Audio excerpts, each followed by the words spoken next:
Hello students, how are you all? Welcome to Affairscloud, Learn to Lead. My name is Vikas Rana. So students, we have an app by the name Cloud which you can go and download through the Play Store for Android phones.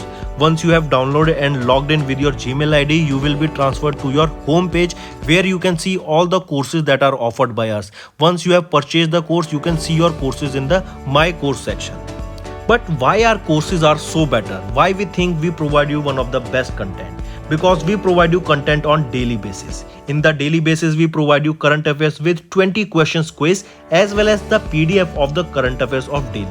Then similarly for weekly, on weekly basis we provide you current affairs PDF as well as a 50 questions quiz that will help you to revise all the content that you have learned. Then on monthly basis also we provide you top 100 current affair questions PDF that will be the compiled PDF of the 100 questions of that particular month that will be very helpful for you. And not just this friends, we provide you in English as well as in Hindi too. So both English and Hindi students can enjoy our courses.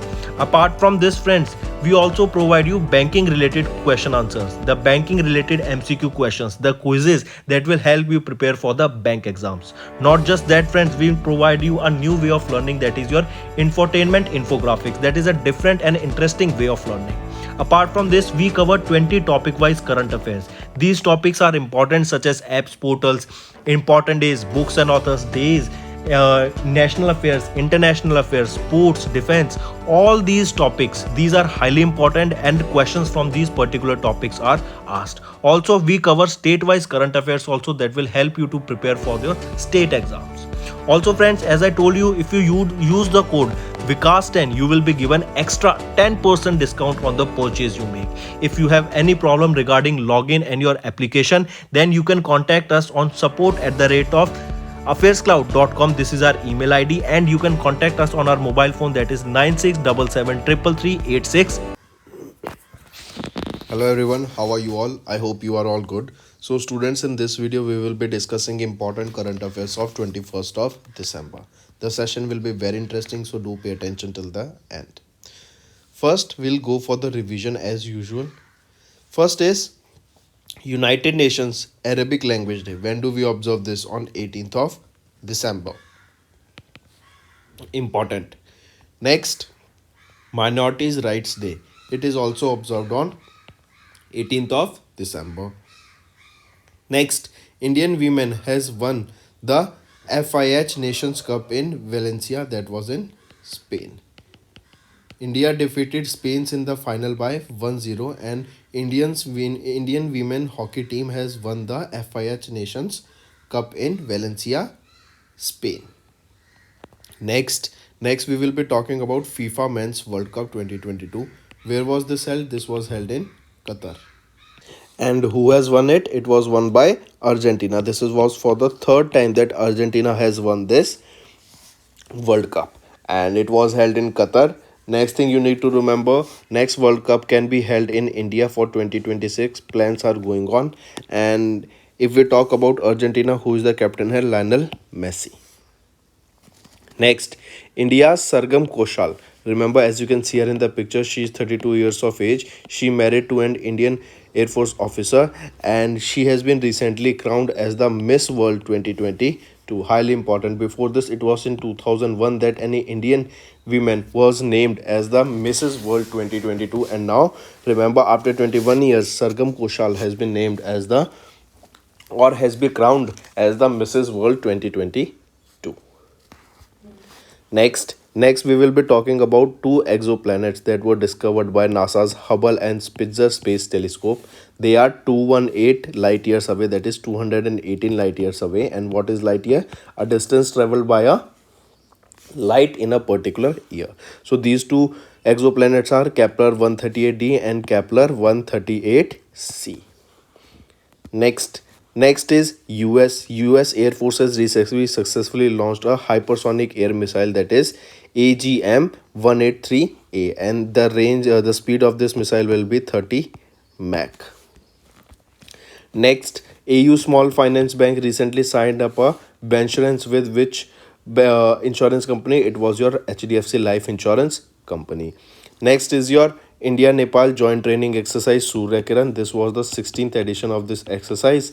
And where was this held? This exercise was held in Nepal itself. All right. Moving on to the next news, International Energy Agency IEA recently released a report stating that India's coal production will exceed a billion tons by the year 2025. Also, on other hand, we are seeing a report that the climate change and the rise in temperature, we will see a huge rise in temperature and huge solar waves and heat waves in the upcoming years in India, and even the amount of air conditioning that we are required by the year 2030 will be 4 to 5 times or 8 times that of the current demand of air conditioning. Even you can see that summer season is getting large and large and long, and if the winter season is getting shorter. World Fisheries Day, when do we observe this? On 21st of November. Next was your World Television Day on 21st of November. Africa Industrialization Day on 20th of November. Next is Universal Children's Day. When do we observe this? On 20th of November. Next, the important one is that India secured 25 gold medals out of the 28 events at the 15th edition of the Asian Airgun Championship that was held in South Korea. I repeat, there was total of 28 events, out of which India secured 28 gold medals in the 15th edition of the Asian Airgun Championship. And the location is also important, friend. It will be South Korea. Next is who became the first Indian women to win the medal in the Asian Cup table tennis tournament. I repeat, who became the first Indian women to win the medal in the Asian Cup table tennis tournament? She was Manika Batra. She was the second Indian and first Indian woman. Apart from this, which medal did she win? It was the bronze medal that she won during the Asian Cup table tennis tournament. Moving on. Next is former IAS officer Arun Goel has been appointed as the Election Commissioner of India. Important. Next is Dalai Lama. 14th Dalai Lama was awarded with the Gandhi Mandela Award by Himachal Pradesh Governor Rajendra Vishwanath Arlekar. And the reason he was awarded with this Gandhi Mandela Award is, as you can see, this is given to an individual who is working towards the principles of Mahatma Gandhi and Nelson Mandela, and who is working towards peace and freedom of people. Alright, that is the reason 14th Dalai Lama was awarded with Gandhi Mandela Award by Himachal Pradesh Governor Rajendra Vishwanath Arlekar ji. Next we will be talking about, first of all, remember RBI and Moody's and now Goldman Sachs. They have reduced the India's GDP growth rate. If we talk about Goldman Sachs, so Goldman Sachs has reduced the India's GDP growth rate that was earlier projected to be 6.9%, but now it has been reduced to 5.9% for the next year. If we talk about Moody's, Moody has reduced the India's GDP growth rate from 7.7% to 7%. And then if we talk about RBI, in their economy resilient report, the expected GDP growth rate by RBI is 7%. Alright, important, mark this. Next, Manipur Shanghai Festival. Highly important. Who inaugurated this Manipur Shanghai Festival? This was inaugurated by Union Tourism Minister G. Kishan Reddy. First of all, remember this. Who inaugurated the Manipur Shanghai Festival? It was inaugurated by G. Kishan Reddy, who is our Union Tourism Minister. Highly important. This is the festival of oneness. Shanghai Festival. It is the festival of oneness. First thing. Then the annual cultural festival is organized by the Manipur Tourism Department, and it was declared open at the main venue Shanghai Ethnic Park, that is in the Bishnupur district of Manipur. Another way this Manipur Shanghai Festival can be asked where it is observed, as the name suggests, this Shanghai Festival is observed in the state of Manipur, and in Manipur too it is in the Bishnupur district of Manipur where we observe this festival. All right, here in this particular festival, remember this Shanghai Ethnic Park where this festival is hosted, this will feature the replicas of the traditional homes of 34 different Manipur tribes that was inaugurated by Chief Minister of Manipur and Biren Singh. Then there is a theme on which this particular festival is based. This is, as we saw, Festival of Oneness. Apart from this, this was a 10-day long festival. This was a 10-day long festival that will take place till 30th of November. Alright, this will take place in 13th location that will spread over 6 districts of Manipur. Alright, and this Shanghai festival, it marks the 11th edition of the celebration. Alright, highly important. But remember, in 2020 and 2021, this festival did not take place because of the COVID-19 pandemic. Alright, so this is your Shanghai festival. This festival is an annual cultural festival that is organized by Manipur Tourism Department. This time it was in the Manipur in the Bishnupur district. This is a 10-day long festival. Then there is a theme of this festival, that is Festival of Oneness. And remember, here in this particular Shanghai Ethnic Park where this festival will be held, there 34 different Manipur tribes homes will be showcased that were inaugurated by the Chief Minister of Manipur and Biren Singh. Alright, then if we talk about this Manipur Shanghai festival, the festival is named after the state animal Shanghai, the bro-antled deer found only in Manipur, as you can see them in the picture. Then Shanghai festival began in 2010 and was developed to become a significant platform for Manipur to present its rich tradition and culture to the people. And we mentioned it is the 11th of the edition of this festival that we observed in 2022. Next is India has climbed 6 places to 61st rank in the Network Readiness Index of 2022. Highly important. If we are question is asking you what is the rank of India in the Network Readiness Index that was released by US based non-profit institute. Alright, that is Network Readiness Index was released, and in this index what is the rank of India? The rank of India is 61 in 2022. But if we talk about 2021, the rank of India was 67. Alright, in 2021, the rank of India was 67. Highly important. Then, who topped this Network Readiness Index? It was topped by United States of America, as it is the most network ready society with an overall score of 80.3, where in India the score can be seen to be around 51.19. Alright, highly important. Apart from this, remember, if we are talking about is the NRI measures the readiness of countries to exploit the opportunities that are offered by information and communication technology for the development and competitiveness. Apart from this, India is ranked third out of 36 in the group of lower middle income countries after Ukraine, alright, and Indonesia in the first and second position. But remember, if overall rank is asked to you, and that is the reason I don't want you to remember this third, I want you to remember that rank of India is 61 in the Network Readiness Index for 2022 that was topped by United States of America. So that's all for the day. Now let's go for the today's current affairs. First is MP. MP is your Madhya Pradesh has recently got India's first and world's second infantry museum at the MHOW cantonment Indore. Highly important, friends. Mark this. India's first and world's second infantry museum. Where is this located? It is in Indore, Madhya Pradesh. Alright, on 16th of December, the eve of 75 years of raising day of infantry school, and to commemorate the Vijay Divas, India's first and world's second infantry research center and museum was inaugurated. Where was this inaugurated? It was inaugurated in Indore, Madhya Pradesh. Alright, this museum was thrown open to the public on 17th of December. This world-class museum has been set up under the aegis of the infantry school, and this museum aims to showcase the infantry with the theme Line Infantry the Ultimate. Alright, highly important.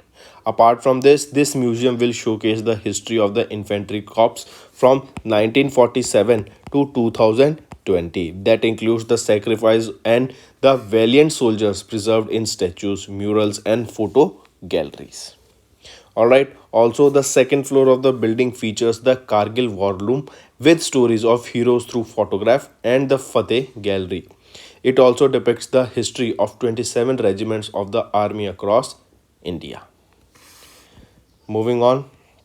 Next is Union Finance Minister Nirmala Sitharaman has chaired the 48th meeting of the GST Council. If we are talking about GST, first of all, tell me where is the National Museum, because we are talking about museum only. So where is the National Museum for Customs and GST? It is located in Goa.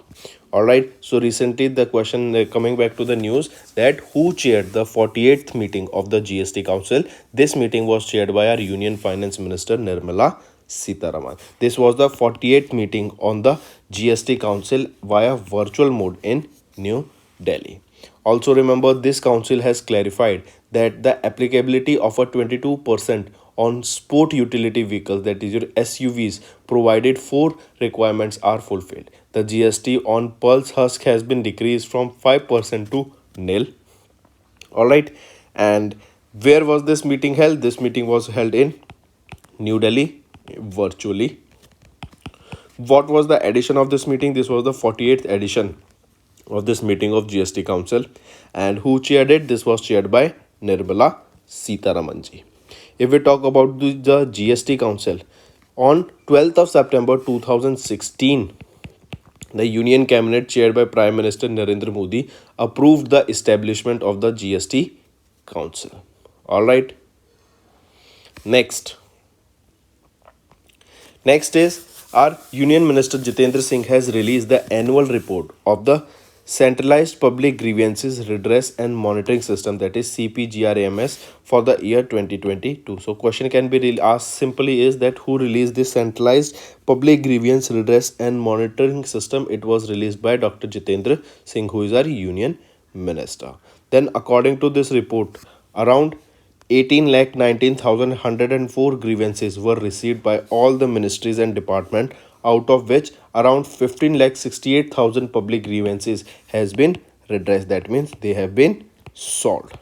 Among these, 11,29,000 cases among these were disposed of by the central ministries, and 4,38,000 cases were disposed of by the state and union territories.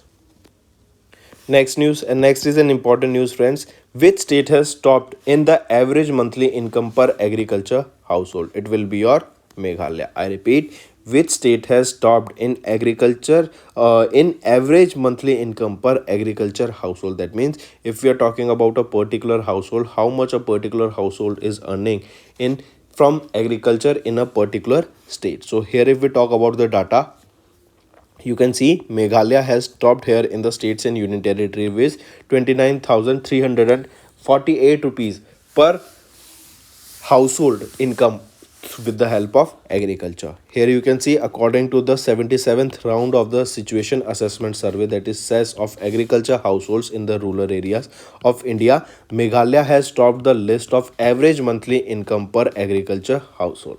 Here Meghalaya topped the list with the monthly agriculture household income of 29,348 rupees. That was followed by Punjab on second position, here you can see, with 26,701 rupees, and on third position was your Haryana with 22,841 rupees.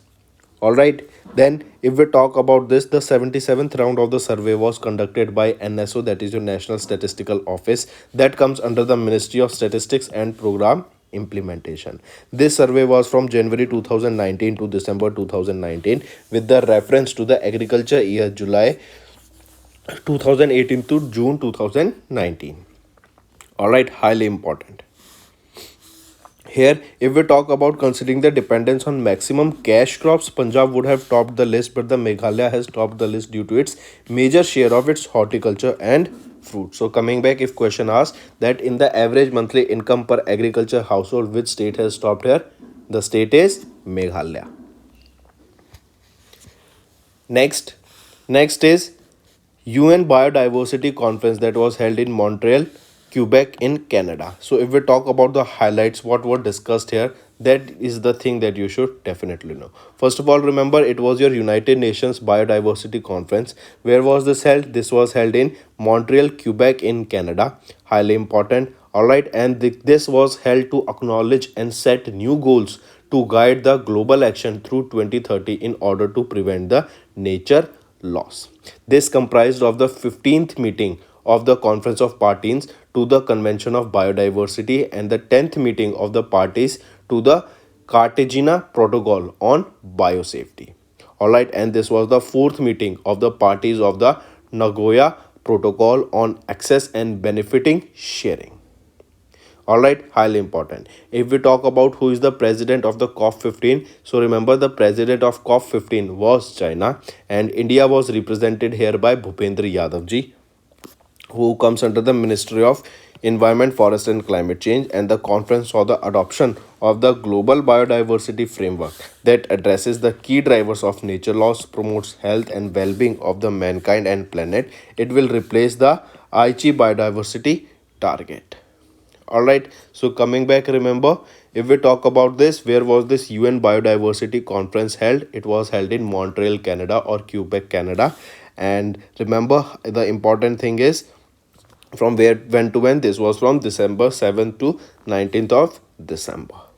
Alright, and it also comprised of the 15th meeting of the Conference of Parties, the president of which is China. Who is having the presidency of United Nations Security Council? It is with India. Who is having the chairmanship of presidency of G20? It is also with India only. Next, we will be talking about science and engineering indicators for 2022. In this index, we are talking about the various amount of research papers that are being published, new types of innovations that are going on, or various projects that are being worked upon, or various projects that are being researched upon. So in this index, India has jumped from 7th position to 3rd position global ranking in scientific publications. Highly important, friends. As we talk about this, India has improved its position in the global ranking of scientific publications that was 7th in 2010, and now it has been upgraded to 3rd position in 2020 according to the Science and Engineering Indicators 2022 report by NSF, that is your National Science Foundation of the US. The amount of scholarly output produced in India has increased, going from 60,555 papers in 2010 to more than 1,49,213 papers in 2020. So you can see the amount of research papers has increased almost thrice in the period of 10 years. Then NSF is an independent US government agency that supports fundamental research and education in all non-medical fields of science and engineering.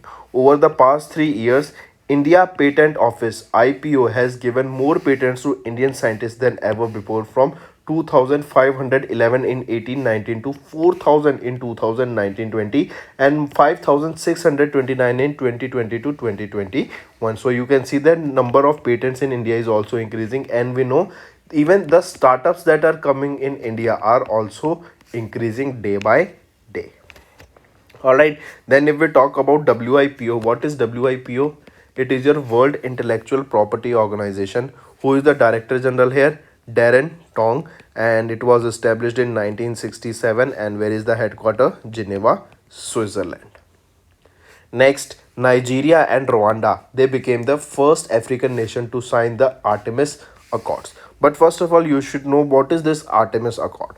Artemis Accords are the broad non-binding framework that were launched jointly by NASA and US State Department along with 8 other nations, and they were launched in the year 2020.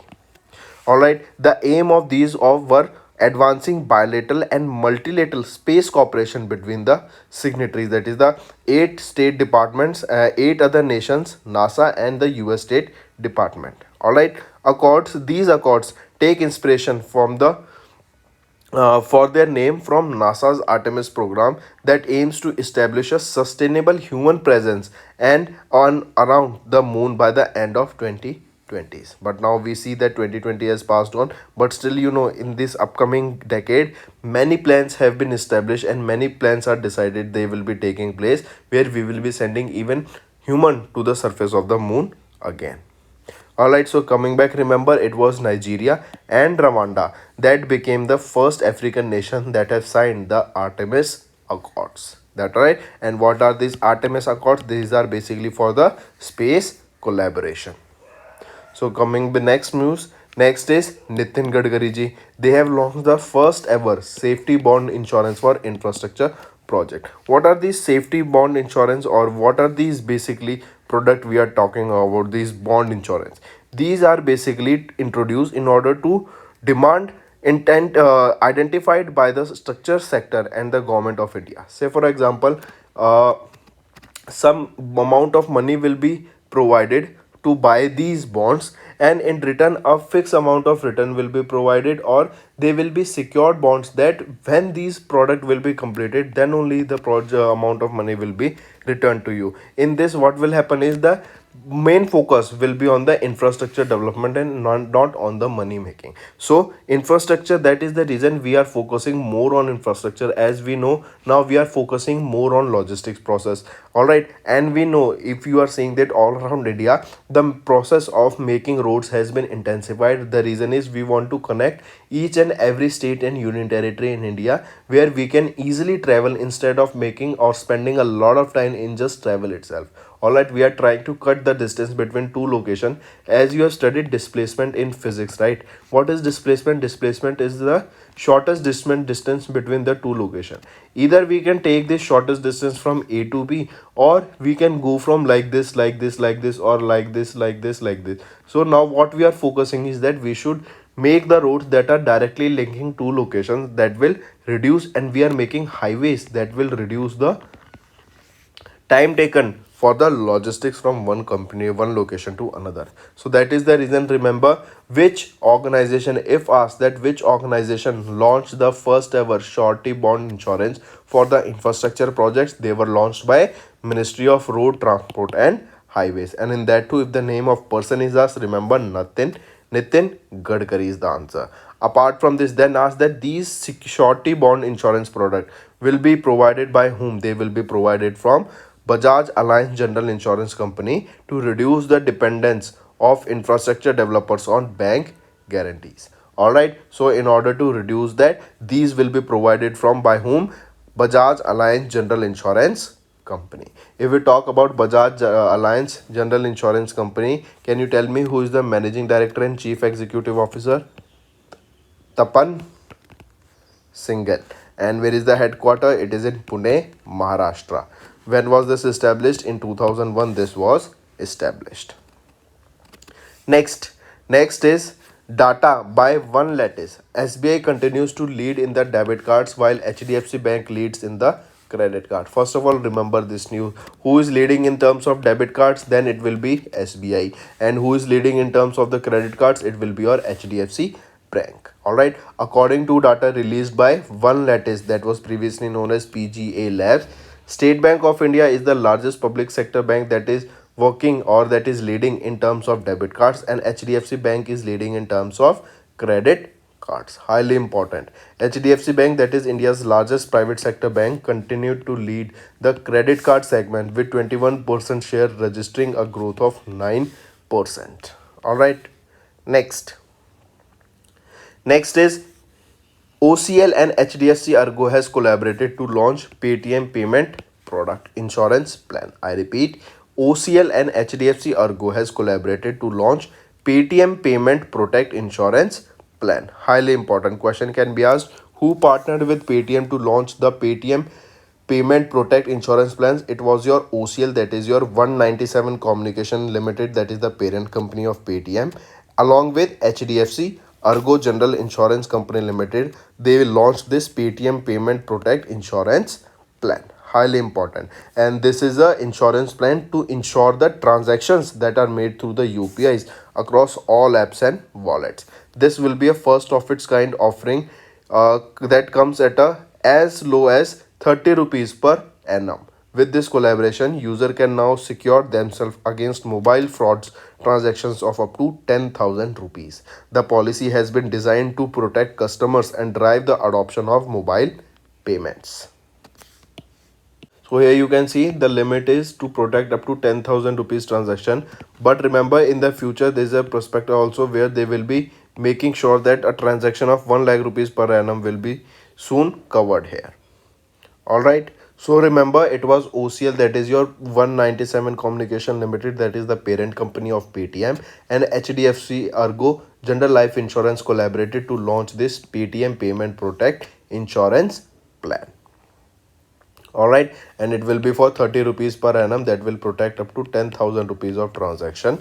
And here if we talk about HDFC Ergo General Insurance Company, who is the managing director and chief executive officer, Ritesh Kumar, and where is the headquarter? It is in Mumbai, Maharashtra.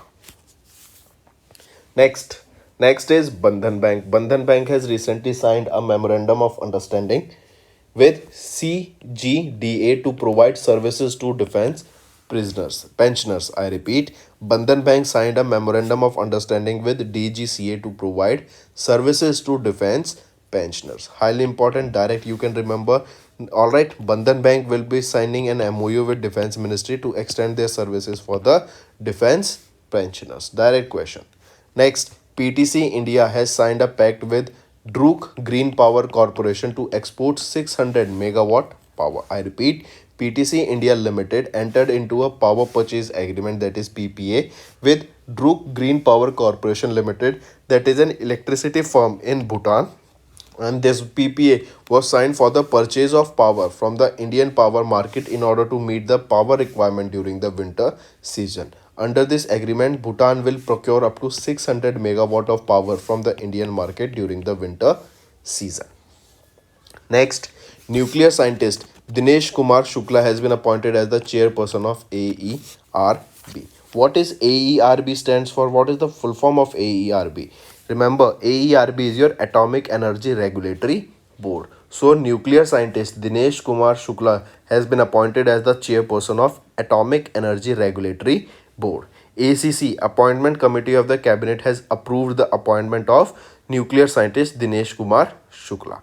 He has been appointed to the post for a period of 3 years. Question can also be asked that Dinesh Kumar Shukla has been appointed to the chairperson of AERB for a period of how many years? For a period of 3 years. Alright, then apart from this, remember Dinesh Kumar Shukla joined the Department of Atomic Energy in 1981 after completing the 25th batch of the Baba Atomic Research Center Training School. He has been associated with the commissioning of the high flux research reactor Dhruva and later held the position of reactor superintendent of Dhruva research reactor and head of the reactor operations division at the BARC, that is your Baba Atomic Research Center.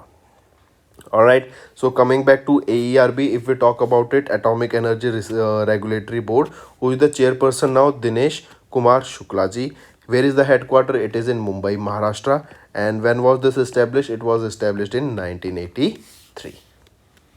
Next is North Korea. North Korea has successfully tested a satellite for the development of its first spy satellite. I repeat, North Korea launches a test satellite for the development of its first space spy satellite. So question can be asked, which country launched their test satellite for the development of the first spy satellite? It will be your North Korea. Directly remember, it's simple. Next is your International Human Solidarity Day. When do we observe this? This day is observed on 20th of December. Highly important. International Human Solidarity Day. This is observed to raise awareness, to raise public awareness of the value of solidarity. Alright, highly important. Then if we talk about United Nations, where is the headquarter? New York, USA. UN was founded in 1945. And if we talk about International Human Solidarity Day, this day was first observed on 20th of December in 2006. Next is your Good Governance Week. From 19th December to 25th of December, we observe Good Governance Week or Sushashan Saptah. This is being observed from 19th to 25th of December. All right, and remember, this was the second edition of this Good Governance Week that we observed from 19th to 25th of December. All right, then apart from this, you have to remember the theme for the Good Governance Week, that is Prashashan Gaon Ki Aur. I repeat, Prashashan Gaon Ki Aur. This is the theme for the Good Governance Week of 2021. Highly important. All right, next is your state news. Recently, UP government, that is Uttar Pradesh government, has signed a pact with Austin University to build smart city of knowledge. I repeat, recently Uttar Pradesh government signed a memorandum of understanding with Austin University, Texas of USA for the construction of a Austin Smart City of Knowledge project in UP at a cost of $42 billion. This MOU was signed by the officials of Uttar Pradesh. All right, and if we talk about this project, the project was built on 5,000 acres. The project will be built on 5,000 acres of land in UP, which will have the best universities of the world coming up inside the project. The investment of $42 billion will be provided over time in installment, with being first installment being of $7 billion being issued initially, and then the rest will follow accordingly. So friends, that's all for the current affairs. Now let's go for a quick revision in one-liner format. MP get India's first and world's second infantry museum at Indore, Madhya Pradesh. Union Finance Minister Nirmala Sitharaman chaired the 48th meeting of the GST Council. Union Minister Dr. Jitendra Singh has released the annual report of CPGRAMS for the year 2022. Meghalaya has topped the state in average monthly income per agriculture household. If we talk about the 2022 UN Biodiversity Conference, where was this held? It was held in Montreal, Quebec, Canada. Science and Engineering Indicators 2022 was released, and here India has jumped from 7th position, that was in 2010, to 3rd position in 2020 in the global ranking in scientific publications. Then Nigeria and Rwanda became the first African nations to sign the Artemis Accord, that is for space collaboration. Nitin Gadkari has launched the first ever shorty bond insurance for infrastructure projects. Data by one lattice, SBI continues to lead in the debit cards, whereas HDFC Bank is leading in the credit cards. OCL and HDFC Ergo has collaborated to launch Paytm Payment Protect Insurance Plan. Bandhan Bank has signed a memorandum of understanding with CGDA to provide services to defense pensioners. PTC India signed a pact with Drew Green Power Corporation to export 600 megawatt power. Nuclear scientist Dinesh Kumar Shukla has been appointed as the chairperson of AERB. Next, North Korea has launched the test satellite for the development of its first spy satellite. India created history by winning T20 title for blind for third consecutive time. International Human Solidarity Day on 20th of December. Second edition of the Good Governance Week from 19th to 25th of December is observed, and UP government and Austin University signed a memorandum of understanding to build Austin Smart City of Knowledge project in Uttar Pradesh. So these are your important current affairs for the day, friends. Now it's time for your homework. Let's switch to it. Also, let me tell you, the homework questions are very important, and those questions should be definitely be researched upon by the students. First is, which country is the host of the UN Biodiversity Conference COP15? All right, and who is the president? Also tell me. Next, which country is the FIFA World Cup champion in the year 2022, and which number of times or how many times that country has particularly won the FIFA World Cup? Third, Sela Pass Tunnel, which was seen in the news, is located in which states? Raithu Bandhu is a flagship scheme of which Indian state or union territory? And fifth is, as per the UN Nature Deal, what percent of the planet is sought to be protected by 2030? So these are your 5 homework questions, friends. I hope you have understood the assignment. If you find the session to be interesting, do like the video and let us know in the comment section if you want us to continue with such session in the future. So that's all for the day. Thank you and have a nice day. That's all for the day, friends. I hope you enjoyed the session, and you can follow us on the YouTube channel, as well as apart from YouTube channel, you can go and follow us at Affairscloud Telegram channel. And if you have any queries related to the content or the of courses offered to you or the payment which you did on the application, you can contact us on the number provided, that is 7677333862. Apart from this friends, you can follow us on the Facebook as well as on Instagram handle, that is Affairscloud_official. In the end friends, if you use a code that is Vikas10, you will be getting an additional extra 10% discount by using this code Vikas10. Also, if you have any problem regarding the course purchase, any problem regarding to our application, you can contact us on the mobile number, that is 9677333862. And if you want to mail us, you can also mail us on support@affairscloud.com, and I assure you that our representative from us will be contacting you soon and resolving your issue.